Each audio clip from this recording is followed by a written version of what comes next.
October 24, 1944. Dawn over Leyte Gulf, Philippines. The carrier USS Essex pitches gently in the swells, her flight deck slick with spray and morning dew. Ensign David McCampbell stands beside his F-6F Hellcat, running through his pre-flight checks with hands that betray no tremor, despite the fact that this is his first carrier launch into actual combat. The air smells of aviation fuel and salt water, and the peculiar metallic tang that comes before violence. Around him, the deck crew swarms with practiced efficiency. Handlers pushing aircraft into position, ordnance men doing final checks on ammunition belts, plane captains wiping down canopies. The noise is tremendous, engines coughing to life, propellers spinning, the constant announcement over the loudspeaker directing air operations. McCampbell is 23 years old. He graduated from the Naval Academy only 18 months ago, received his wings 6 months ago, joined Fighting Squadron 15 3 months ago. His total combat flight time is 0 hours, 0 minutes. He has never fired his guns at an enemy aircraft. He has never been shot at. He has never even seen a Japanese plane except in recognition training films.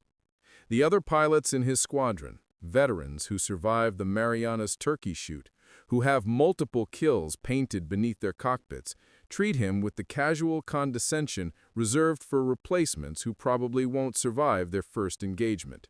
They call him new fish. They make jokes about saving his seat in the ready room.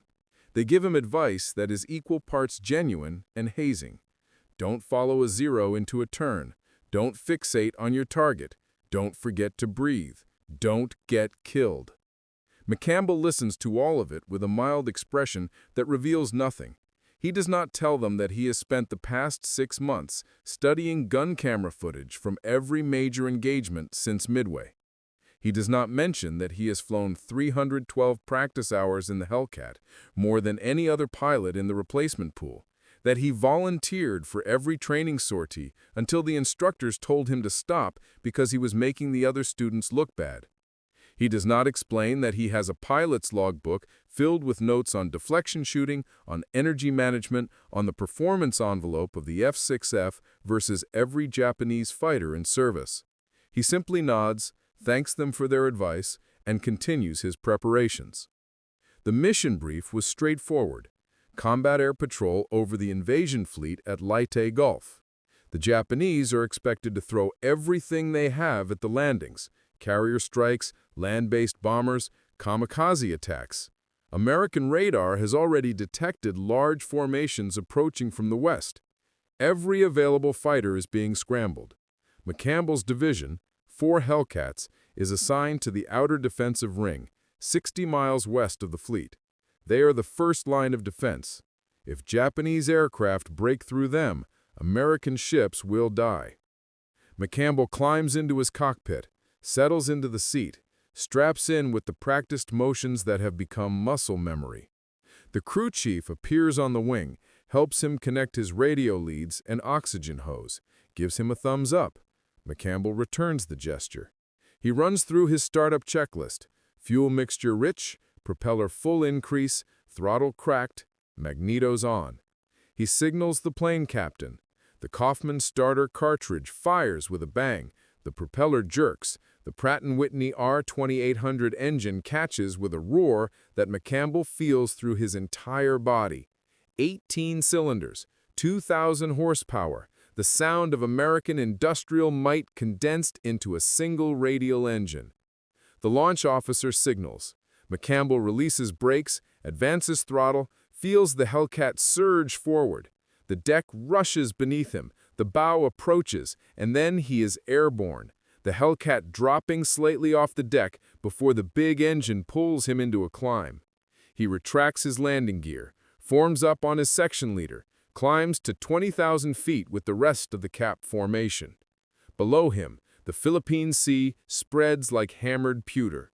Above, the sky is clear, except for scattered clouds. Visibility unlimited. Perfect conditions for what is about to happen. At 0647 hours, the radio crackles. Bandits! Bandits!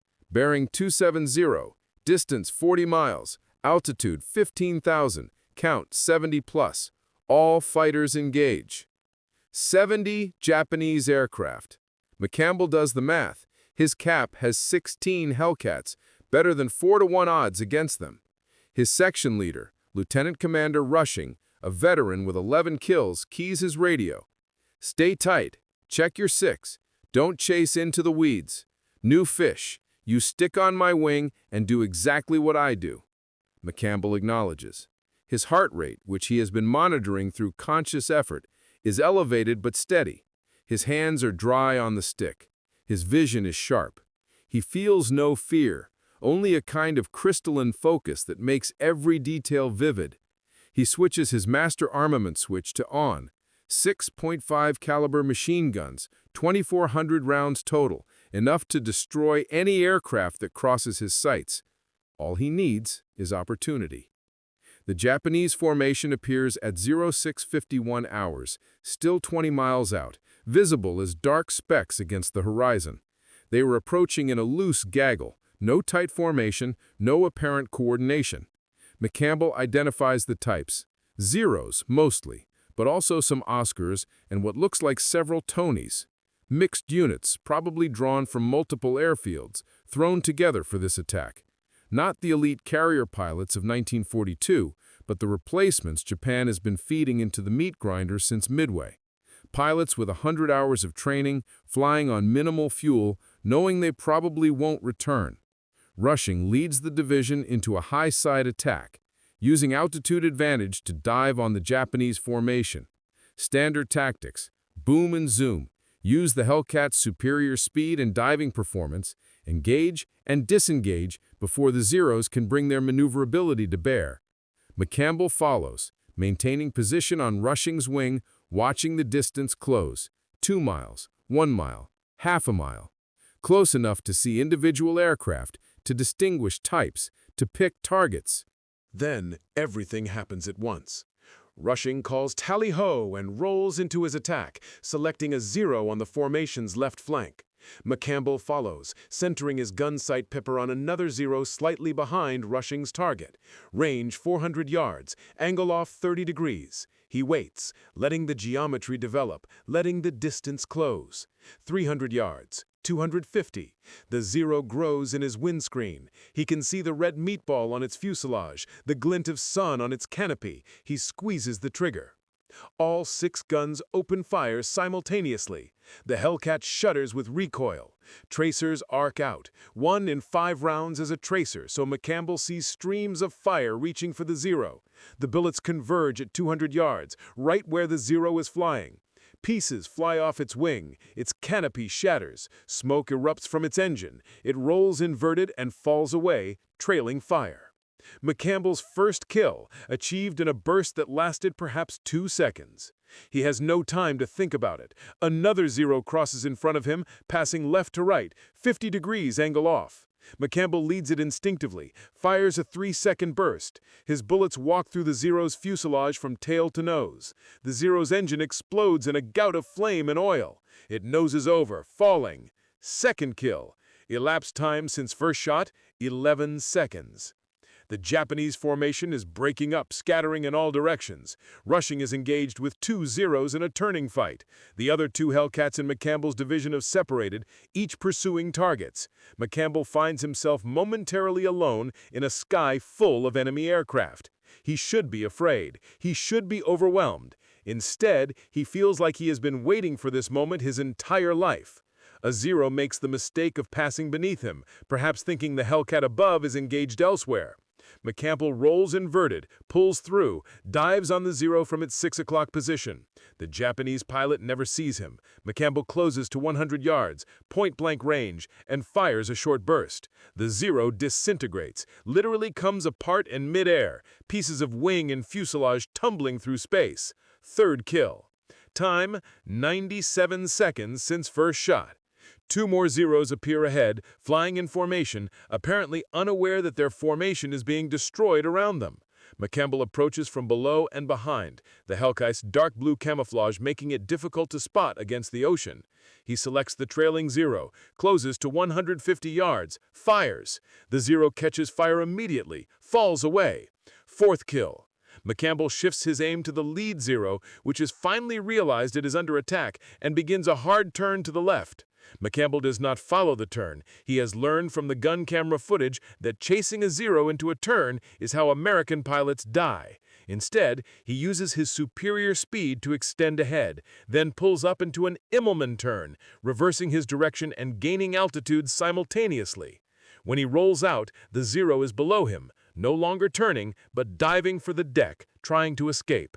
McCampbell follows, keeping his energy advantage, diving at a steeper angle than the Zero, closing the distance. The Zero pulls up hard, trying to force an overshoot. McCampbell anticipates this, throttles back slightly, extends his dive brakes, a technique not in any manual but which he has practiced endlessly. His closure rate decreases just enough that he stays behind the Zero as it pulls up. He centers his pipper, leads slightly for deflection, fires. The burst is perfect. Bullets shred the Zero's cockpit and engine. It rolls onto its back and falls, trailing pieces. Fifth kill. McCampbell checks his watch. 7 minutes and 15 seconds have elapsed since he fired his first shot. He has just achieved ace status in his first combat engagement. Around him, the sky is emptying. The Japanese attack has been broken. Burning aircraft are falling toward the sea.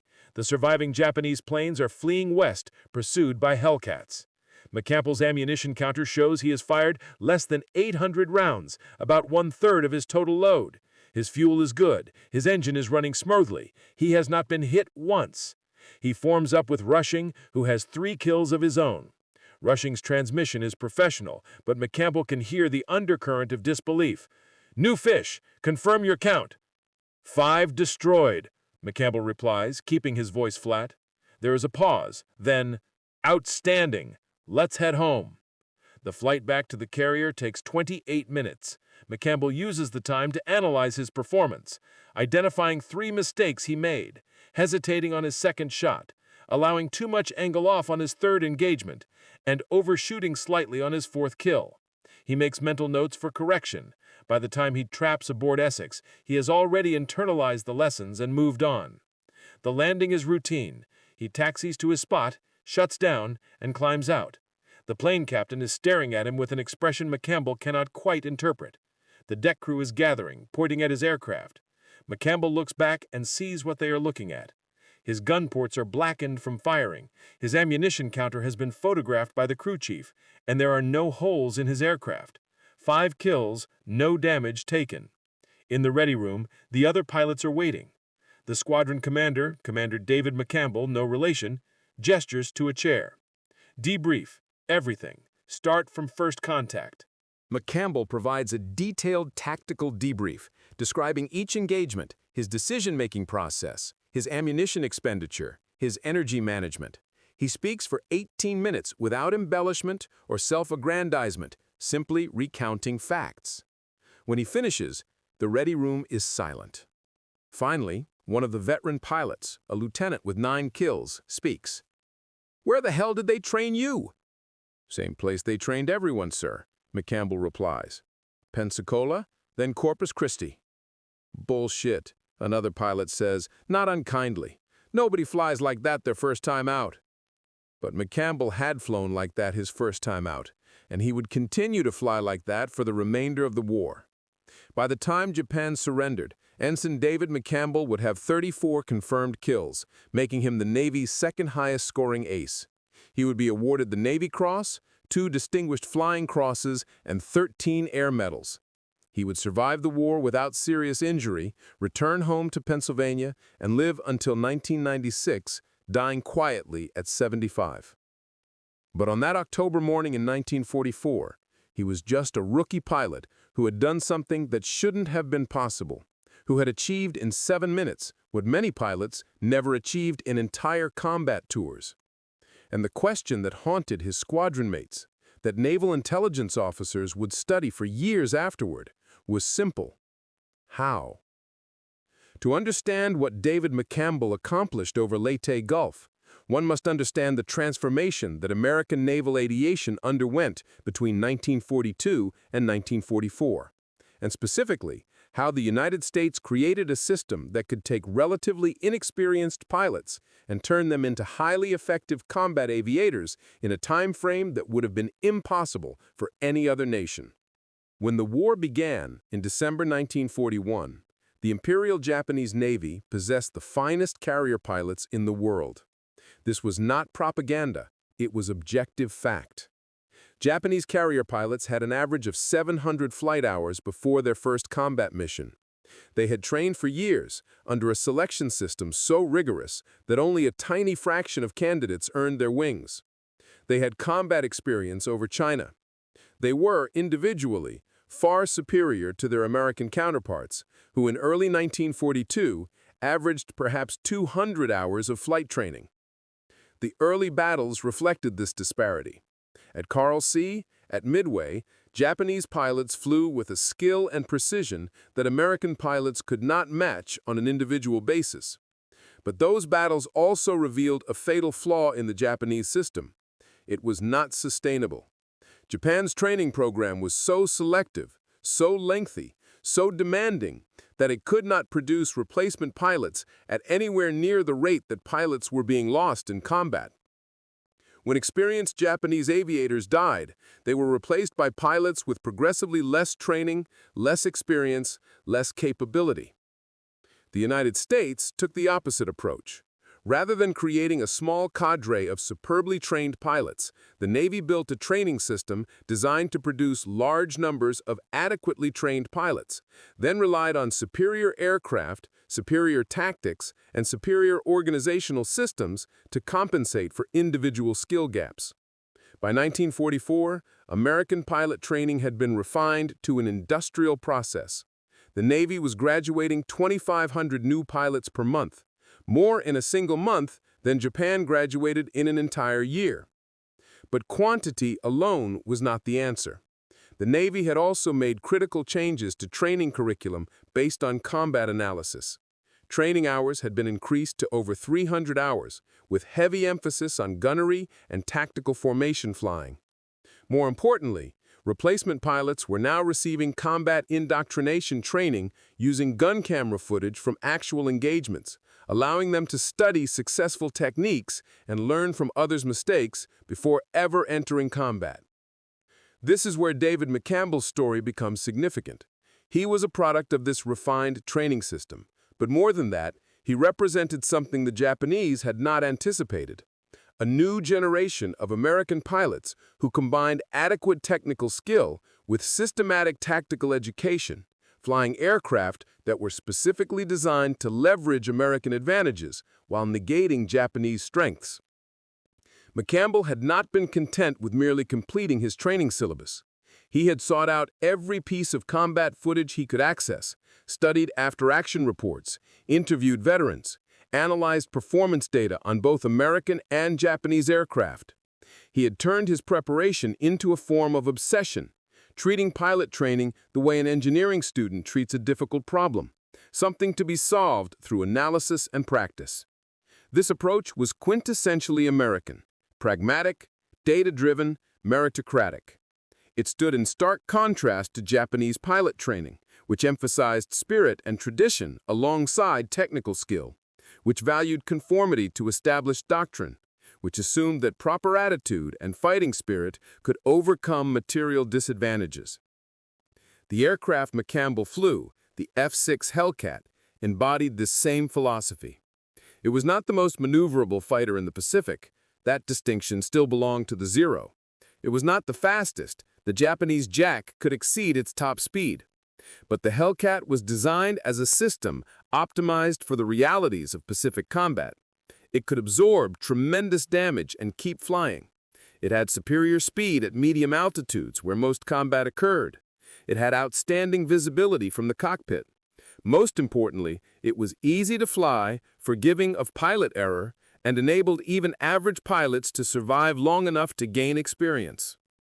The Japanese, by contrast, had not significantly improved the Zero since its introduction in 1940.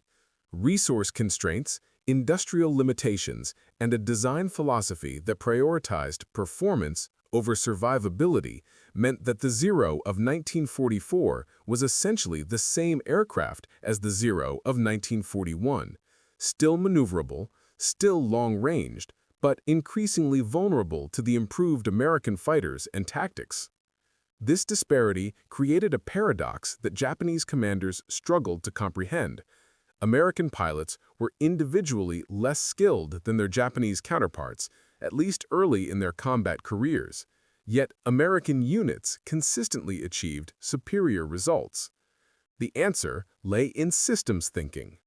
The Americans had created an integrated system: training, aircraft design, tactical doctrine, maintenance, logistics, that maximized effectiveness at the organizational level rather than relying solely on individual excellence. McCampbell's 5 kills in 7 minutes demonstrated this principle perfectly. His success was not purely individual heroism or natural talent. It was the result of a pilot who had maximized his preparation, flying an aircraft optimized for his mission, employing tactics developed through systematic analysis of combat data, supported by a logistics system that ensured his aircraft was properly maintained and his guns properly harmonized. When word of McCampbell's achievement spread through the fleet, Japanese intelligence officers initially dismissed the reports as propaganda. 5 kills in 1 engagement by a pilot on his first combat mission. Impossible. It had to be American exaggeration.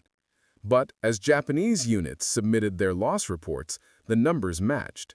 And as similar reports came in from other engagements, American replacement pilots achieving multiple kills, veteran pilots racking up scores that dwarfed anything Japanese aces were accomplishing, Japanese commanders began to realize they faced a problem that had no solution within their existing system. A captured Japanese after-action report from November 1944, translated by American intelligence, included this assessment. Enemy pilot quality continues to improve despite our intelligence indicating minimal training time. This suggests either that our intelligence is inaccurate or that the Americans have developed training methods superior to our own. Additionally, enemy aircraft performance continues to exceed our capabilities. The combination of improved pilot quality and superior aircraft creates conditions where our forces cannot achieve favorable exchange ratios even when we maintain numerical superiority. The report was accurate. By late 1944, American pilots were achieving kill ratios of 10-to-1 or better in most engagements. This was not because individual American pilots were 10 times better than Japanese pilots. Many Japanese veterans still possessed superior dogfighting skills. The disparity existed because the American system could identify effective techniques, disseminate them rapidly to all units, provide aircraft capable of implementing those techniques, and replace losses faster than they occurred. The symbolic object that came to represent this systematic American superiority was not a weapon, but a piece of training equipment: the gun camera. Every American fighter by 1943 was equipped with a camera synchronized to fire when the guns fired, recording each combat engagement. This footage was analyzed by training commands, used to evaluate pilot performance, and incorporated into training curricula for new pilots. McCampbell had spent hours studying this footage before his first combat mission. He had seen hundreds of engagements, watched both successful and failed attacks, internalized the lessons. When he entered combat, he was not flying blind into the unknown. He was applying techniques he had already seen demonstrated, correcting for mistakes he had watched other pilots make. The gun camera had effectively allowed him to gain experience before actually fighting. Japan had no equivalent system. Japanese pilot training relied on direct instruction from veterans, on demonstration and practice, on traditional master-student relationships. It worked well when veterans were available to teach, but as veteran pilots died and were replaced by less experienced instructors, the quality of training deteriorated. There was no systematic way to capture and disseminate combat lessons. No institutional memory beyond what individual instructors happened to know. After the engagement over Lake T Gulf, McCampbell's gun camera footage was analyzed by the squadron intelligence officer, then forwarded to Trainal Command. Within 2 weeks, excerpts from that footage were being shown to new pilots in training, demonstrating proper deflection shooting, energy management, and target selection. McCampbell's techniques, developed through study and refined in combat, became part of the training curriculum for thousands of subsequent pilots. One pilot's experience became the Navy's collective knowledge. This systematization of learning was perhaps the most significant advantage American forces possessed. It turned individual excellence into organizational capability, ensured that hard-won lessons were not lost when individuals died, and created a constantly improving feedback loop where combat experience informed training, which produced better combat performance, which generated more data to improve training further. For Japanese pilots encountering American fighters in late 1944, the experience was increasingly surreal and demoralizing. They were fighting pilots who seemed to know their tactics before they executed them, who avoided their strengths and exploited their weaknesses with uncanny consistency, who flew aircraft they could not catch or outmaneuver, supported by logistics they could not disrupt. Many Japanese pilots expressed a sense of fighting not against individual enemies, but against a vast impersonal system that ground down Japanese air power through mechanical inevitability. A diary recovered from a Japanese pilot shot down near Leyte included this entry. "The Americans are not better pilots than us, man for man, but there are always more of them. And their new pilots fight like veterans. They do not make the mistakes that new pilots should make. They do not panic. They do not break formation. They shoot accurately from the first burst. It is as if they have fought us before, even when we know they have not. How do you fight an enemy who seems to already know what you will do?" The answer, though the Japanese pilot could not know it, was systematic knowledge transfer. The Americans he was fighting had seen gun camera footage of similar engagements. They had studied Japanese tactics. They had been briefed on common Japanese maneuvers and trained in proper responses. They were not individually more experienced, but they had institutional experience encoded into their training. David McCampbell's achievement over Leyte Gulf was not an aberration. It was the logical outcome of a system designed to produce exactly that kind of result. In the months following that engagement, similar stories emerged across the Pacific. Replacement pilots achieving multiple kills in their first engagements. Average pilots consistently defeating Japanese veterans. American air groups dominating Japanese formations despite comparable or even inferior numbers. The transformation in McCampbell's status within his squadron was immediate and permanent. The nickname "New Fish" was retired. His opinion was sought in tactical planning. When new replacement pilots arrived, he was assigned to provide additional training, passing on his techniques. He flew 217 more combat missions, shot down 29 more aircraft, survived being shot down twice, and never lost a wingman. In December 1944, he was interviewed by a Navy historian collecting data for post-war analysis. The interviewer asked him to explain his success. McCampbell thought carefully before answering. The interview transcript was declassified in 1972. "I don't think I'm an exceptionally gifted pilot," McCampbell said. "I'm probably average in terms of natural ability, but I prepared myself as thoroughly as possible before I entered combat. I studied every engagement I could learn about. I practiced my gunnery until I could hit consistently. I learned the capabilities of my aircraft and the limitations of enemy aircraft. When I finally got into combat, I wasn't surprised by anything. I had seen it all before, at least on film. I just executed what I had practiced." The interviewer pressed, "But 5 kills in your first engagement. That's extraordinary by any measure." "Is it?" McCampbell replied. "I had the best fighter aircraft in the world. I had 6.50 caliber guns that had been properly harmonized. I had enough ammunition for 20 seconds of sustained fire. I had tactical doctrine developed by pilots who had already fought and died learning what works. I had training that incorporated their lessons.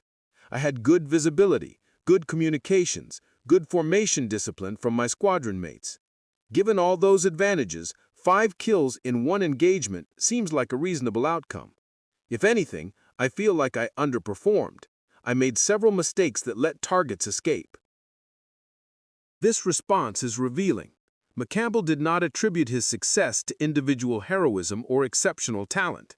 He attributed it to the system that trained, equipped, and supported him. This was not false modesty, it was accurate analysis. McCampbell was a product of American systematic advantages made manifest. For the Japanese, the implications were devastating. If even average American pilots, properly trained and equipped, could achieve results that Japanese aces struggled to match, then the war was unwinnable. Japanese individual pilot skill, which had been Japan's primary advantage in 1941, had been negated by American systematic superiority. And there was no way for Japan to replicate that system. It required industrial capacity Japan did not possess, organizational flexibility Japan's military culture did not permit, and resources Japan could not access. The contrast between David McCampbell and a hypothetical Japanese equivalent is instructive. A Japanese pilot with comparable natural talent in 1944 would have received perhaps 100 hours of flight training, less than one-third what McCampbell received. He would have had minimal gunnery practice due to fuel and ammunition shortages. He would have flown an aircraft, likely a Zero, that was increasingly outclassed. He would have received tactical instruction based on pre-war doctrine that had not been updated to reflect new realities. He would have been sent into combat with minimal support, expected to achieve victory through fighting spirit and self-sacrifice. That Japanese pilot, despite possibly equal or superior natural ability, would have perhaps a 10% chance of surviving his first combat engagement, and effectively 0 chance of achieving 5 kills. The disparity was not about individual quality. It was about systems, resources, doctrine, and institutional learning, all areas where American advantages were overwhelming and growing. By early 1945, Japanese air commanders were acknowledging this reality in their private communications. A staff assessment from February 1945, captured after the war, stated bluntly, "We cannot compete with American pilot training or aircraft performance.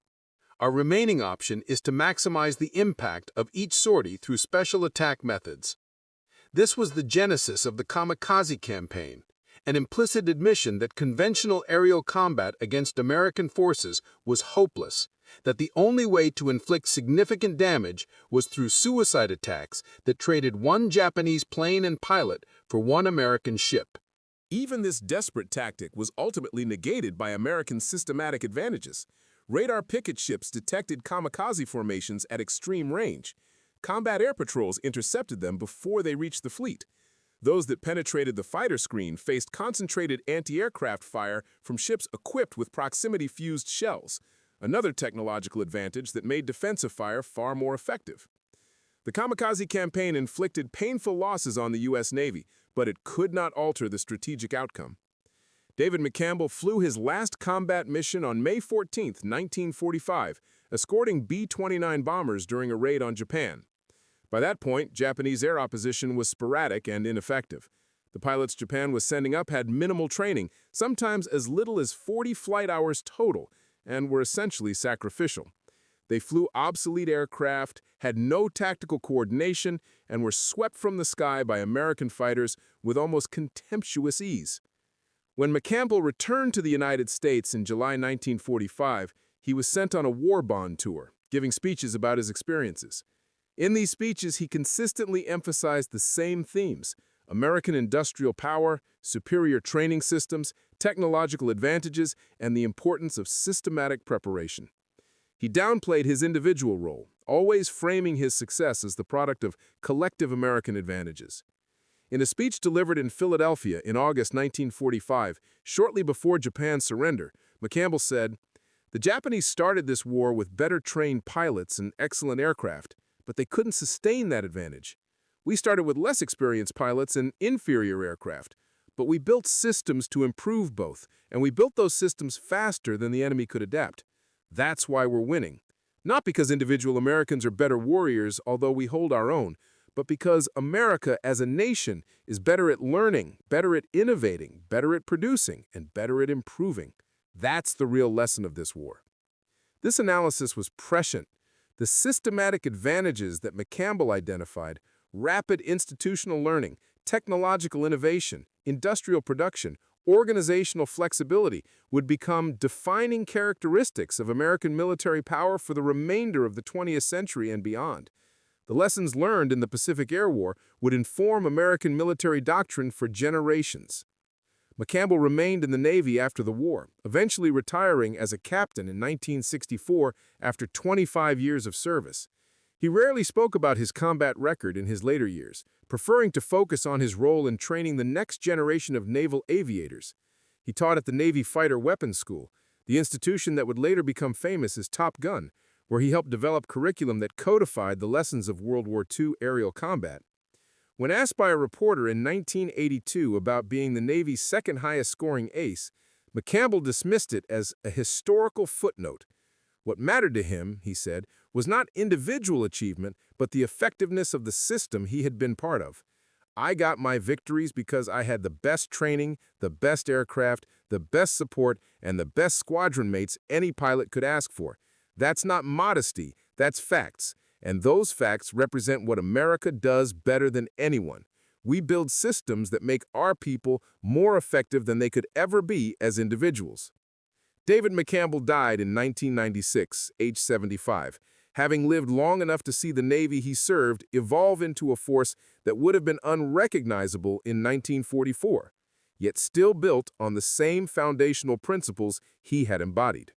Systematic training, technological superiority, institutional learning, and the belief that properly prepared people operating within well-designed systems could achieve extraordinary results.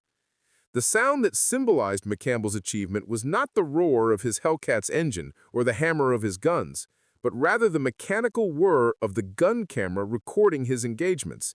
That camera captured his techniques, preserved his decisions, immortalized his tactics. And that footage became training material for thousands of other pilots, turning one man's success into institutional knowledge that multiplied across the entire force. This was the essence of American power in World War II, the ability to capture individual excellence, systematize it, disseminate it, and scale it across an entire military organization. David McCampbell achieved 5 kills in 7 minutes, not because he was superhuman, but because he was the product of a system designed to create pilots exactly like him, properly trained, well-equipped, tactically sound, and systematically prepared. The Japanese officers, who initially laughed at the rookie pilot, who assumed that inexperience would make him ineffective, that lack of combat time would render him vulnerable, were operating under assumptions that had been valid in 1941, but were obsolete by 1944. They did not understand that America had changed the equation, had built a machine for producing effective combat pilots at scale, had created conditions where even first-time combat pilots could perform at levels that would have been impossible in any previous war. That was the true revolution of the Pacific Air War, not individual heroes achieving extraordinary feats, but ordinary people achieving extraordinary results through systematic preparation and institutional support. David McCampbell was not an exception to the system. He was its proof of concept, its validation, its demonstration that American methods worked.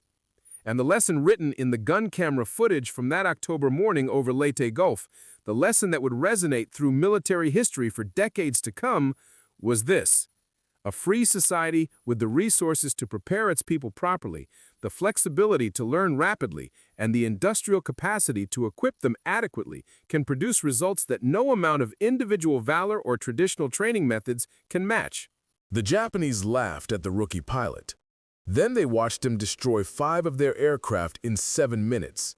Then They watched him do it again and again, watched other American pilots do the same, watched their entire Air Force ground down by a system they could not counter, could not replicate, could not defeat.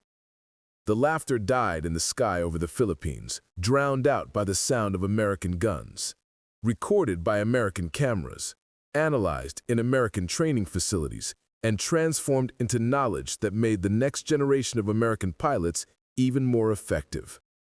That was the sound of victory, not the thunder of war, but the quiet mechanical whir of a system that turned individual achievement into collective capability, that transformed one pilot's success into an entire force's advantage, that proved beyond doubt that freedom's greatest weapon is not courage or sacrifice, but the systematic application of knowledge, resources, and innovation to the problem of winning wars.